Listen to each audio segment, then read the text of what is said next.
Bienvenidas y bienvenidos. Hoy vamos a meternos de lleno en un tema de salud crucial, el cáncer de ovario. Nos vamos a guiar con la información de un documento muy completo, el cáncerdeovario.pdf, de la L. Marta Alicia Navarro Ocampo, de la Universidad Pablo Guardado Chávez. Un tema complejo, sí. Justo. La idea es desmenuzar los puntos clave, ¿no? Desde cómo se manifiesta, qué pruebas hay, quién tiene más riesgo. También cómo se clasifica, las etapas y, claro, los tratamientos disponibles hoy en día. Exacto. Muy bien, pues analicemos esto. Porque, fíjate, es un cáncer que muchas veces se pilla tarde. Ese es el gran problema, sí. Por eso es tan importante entender bien las señales, aunque sean sutiles. Y justo por ahí quería empezar. Por esas señales que a veces, pues, se pasan por alto. El documento dice que son vagas, que se confunden fácil. Habla de hinchazón abdominal que no se va, dolor en la pelvis o el abdomen, eso de llenarse rápido al comer. ¿Por qué cuesta tanto identificarlas? Pues mira, es una de las cosas más frustrantes de este cáncer, la verdad. Esos síntomas que mencionas, hinchazón, presión pélvica, llenarse pronto, cambios al orinar o en el intestino, cansancio extremo, sangrado después de la menopausia. Si los tomas uno por uno, pues se parecen a 1000 cosas benignas. Claro. Lo que de verdad tiene que alertar, y el documento lo recalca, es la persistencia. Y a veces la combinación de varios. No es una molestia de un día, ¿sabes? Es un patrón nuevo, constante. Es como el cuerpo diciendo, oye, aquí pasa algo diferente. Entendido. Es esa constancia, esto no soy yo, digamos. Eso marca la diferencia.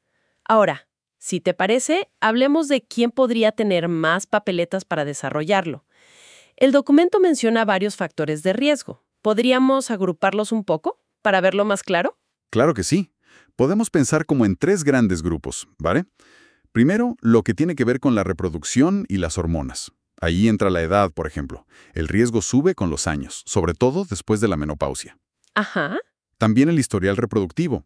Si nunca se tuvieron hijos o si el primer embarazo a término fue después de los 35, eso parece aumentar el riesgo.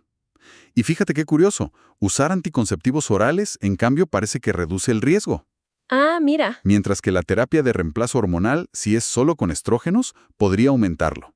Incluso los tratamientos de fertilidad, bueno, se mencionan como posible factor. Entiendo, o sea que la historia hormonal y reproductiva, pues cuenta. ¿Y la segunda categoría? La segunda son los factores genéticos y familiares. Y estos pesan mucho en el cáncer de ovario, ¿eh? Tener familiares cercanos, madre, hermana, hija con cáncer de ovario o de mama o colorectal, ya sube el riesgo. Claro. Pero lo más fuerte aquí son las mutaciones genéticas que se heredan, especialmente los genes BRCA1 y BRCA2, y también las que tienen que ver con el síndrome de Lynch.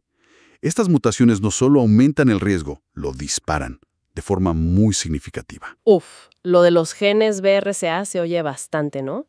¿Cómo cambia eso el panorama? Lo cambia por completo. De verlo casi como mala suerte, pasa a ser un riesgo que se puede medir. Y en algunas familias hasta se puede manejar. ¿Manejar cómo? Pues abre la puerta al consejo genético, a revisiones mucho más seguidas, incluso a cirugías para prevenir, ¿sabes? Es un cambio total hacia poder predecir y prevenir en ciertos grupos. Vaya, sí que es potente eso. ¿Y mencionabas una tercera categoría de factores? Sí, son como otros factores varios. El documento nombra la obesidad o el sobrepeso, que ya sabemos que influye en varios cánceres. También la endometriosis. Esa condición ginecológica se ha relacionado con algunos tipos específicos de cáncer de ovario epitelial. Y bueno, el tabaco. Fumar también está en la lista. O sea que no es una sola cosa, es como una red, ¿no? De influencias. Hormonas, genes, estilo de vida. Exactamente. Es una interacción compleja. El perfil de riesgo de cada mujer es único, una mezcla de todo esto. Y ojo, es importante recordar, tener factores de riesgo no es una sentencia, ¿eh? Y no tenerlos tampoco te hace inmune, solo modifican las probabilidades. Claro, claro.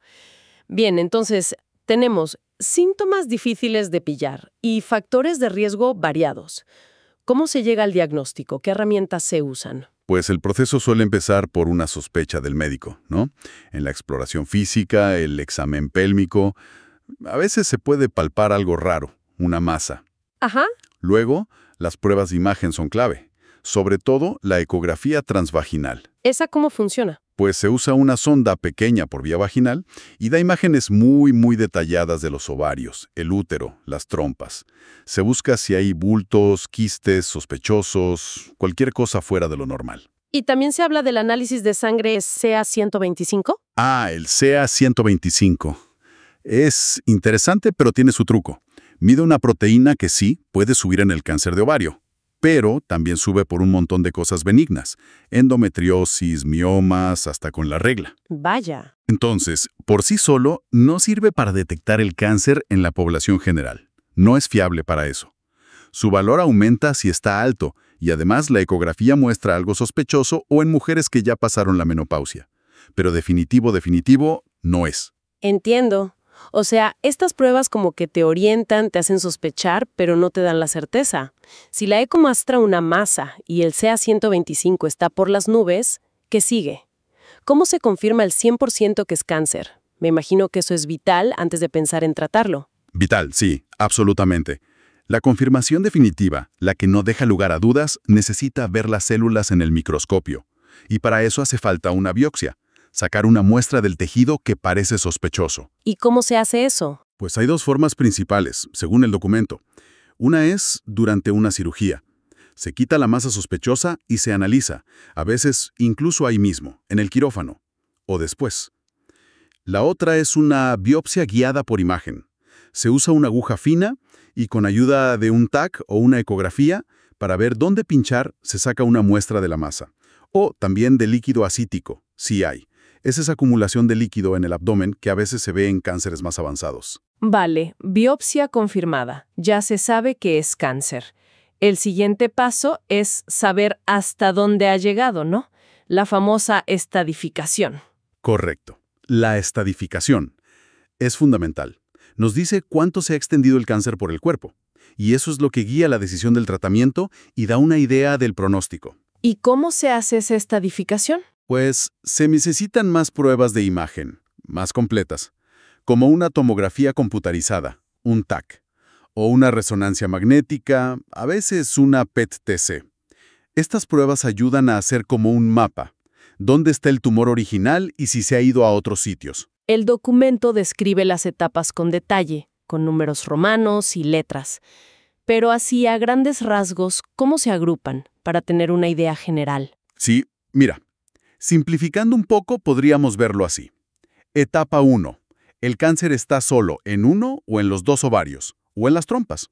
Hay subtipos y A, y B, y C, dependiendo de si afecta a un lado o los dos, y si la cápsula del tumor está rota o hay células malas en el líquido del abdomen. Pero está contenido ahí. Ok, limitado al origen. Exacto.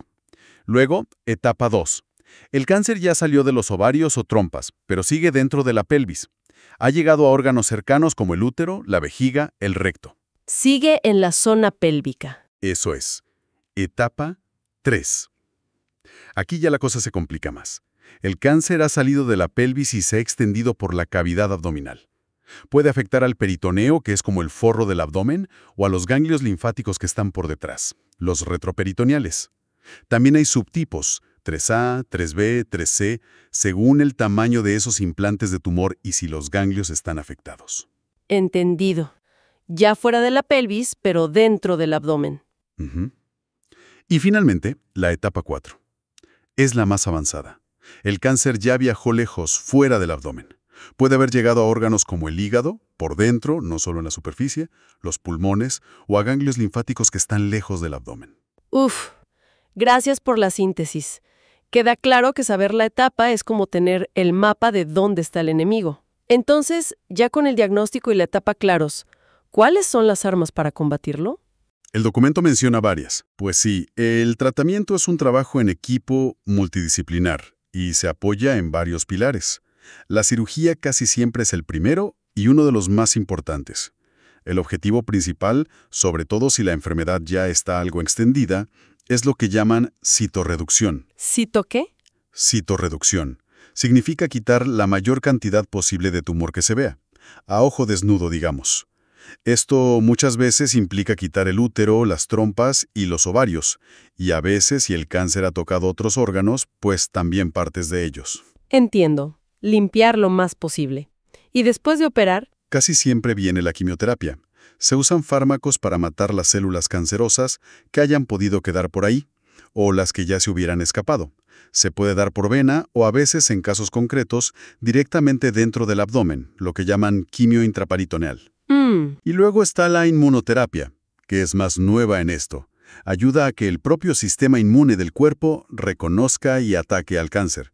Su papel exacto todavía se está afinando en estudios, pero es prometedora. vale. Cirugía, quimio, inmuno. Los pilares clásicos, digamos. Pero el documento también habla de tratamientos dirigidos. Eso suena más específico, ¿no? Lo son, y representan un avance enorme. Es ir hacia una medicina más personalizada. En lugar de atacar a todas las células que se dividen rápido, como hace la quimio clásica, estos medicamentos van a por puntos débiles específicos, moleculares, de las células del cáncer. ¿Y cuáles destaca el documento? Me llamó la atención eso. Menciona dos grupos principales que son muy relevantes hoy. Primero, los inhibidores de PARP. PARP. Sí, PARP. Es una enzima que ayuda a reparar el ADN dañado en las células. Resulta que las células de cáncer de ovario que tienen mutaciones en los genes BRCA ya tienen de por sí un sistema de reparación de ADN medio defectuoso, así que dependen mucho de esta enzima PARP para sobrevivir. Ah, claro. Entonces, si bloqueas PARP con estos medicamentos, olaparib, rucaparib, niraparib, son algunos nombres, es como quitarles la última red de seguridad. Las células cancerosas no pueden reparar su ADN y mueren. Son súper útiles, sobre todo como tratamiento de mantenimiento después de la quimio en pacientes con estas mutaciones BRCA. Tiene toda la lógica. Atacar justo donde son más débiles. ¿Y el otro grupo que mencionaste? Son los antiangiogénicos. El más conocido es bevacizumab. ¿Qué? Antiangiogénicos. Angiogénesis es el proceso por el que los tumores crean nuevos vasos sanguíneos para poder crecer y alimentarse. Estos fármacos lo que hacen es bloquear esa formación de vasos nuevos. Intentan, digamos, ahogar al tumor, cortarle el suministro. Vaya. Entonces el abanico de tratamientos es complejo, pero también se adapta cada vez más a cada caso, ¿no? Exactamente, esa es la clave hoy. El plan de tratamiento ideal es súper individualizado. Lo diseña un equipo de especialistas, oncólogos médicos, ginecólogos oncólogos, cirujanos, radiólogos, y tienen en cuenta un montón de cosas. El tipo exacto de cáncer de ovario, porque no todos son iguales vistos al microscopio. La etapa en la que está, el perfil molecular, si tiene mutaciones BRCA u otras, la salud general de la paciente y hasta sus preferencias personales. Y supongo que es súper importante hablar del impacto de todo esto, ¿no? Los efectos secundarios. Fundamental. No se puede hablar de tratamiento sin hablar de calidad de vida. Todos estos tratamientos tienen efectos secundarios. Algunos más llevaderos, otros más duros. Discutir abiertamente qué se puede esperar, cómo se pueden manejar esos efectos y cuál es el equilibrio entre lo que se gana, eficacia, y lo que se paga, toxicidad. Eso es parte esencial de la decisión. Una decisión compartida entre el equipo médico y la paciente. Claro. Y por supuesto, la investigación no para. Los ensayos clínicos son la esperanza para seguir mejorando los resultados y encontrar opciones nuevas y mejores. La verdad es que ha sido un recorrido bastante completo. Hemos ido desde esos síntomas tan silenciosos al principio, pasando por la red compleja de factores de riesgo con ese peso tan importante de la genética, luego cómo se llega al diagnóstico, la confirmación, la estadificación y finalmente este arsenal de tratamientos que hay hoy que combina lo clásico como la cirugía y la quimio con estas terapias dirigidas que suenan tan del futuro, pero ya están aquí. Sí, yo creo que si hubiera que quedarse con un par de ideas clave serían, por un lado, la importancia de no ignorar síntomas que persisten, que son nuevos, aunque parezcan poca cosa. La detección temprana sigue siendo el gran reto. Pero estar atentas ayuda muchísimo. Totalmente. Y por otro lado, es muy esperanzador ver cómo vamos entendiendo mejor la biología del tumor. Eso permite tratamientos más inteligentes, más personalizados. Lo de los inhibidores de PARP para las mutaciones BRCA es un ejemplo clarísimo. Ahí hay mucha esperanza. Y para cerrar, quizá dejar una idea flotando, algo en qué pensar.